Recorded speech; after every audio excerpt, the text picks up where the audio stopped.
Hello everyone, welcome to another Windows 11 Insider Preview Build video. My name's Ed, and in this video I want to talk to you about Notepad, maybe something that you've known or you haven't known before, is inserting the date and time into Notepad.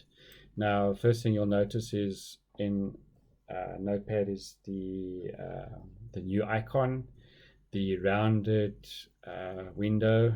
As you can see, it looks very nice. What am I referring to? So if you click on the edit button, you can select date and time.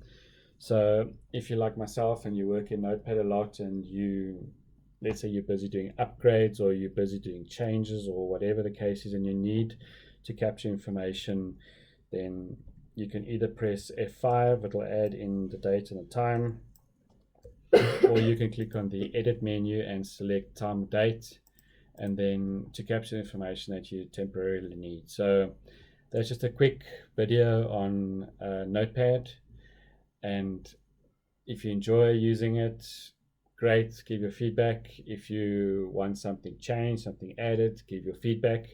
The Windows team really enjoy the feedback that people give, and they will obviously make changes as things go along. So that's it for this video.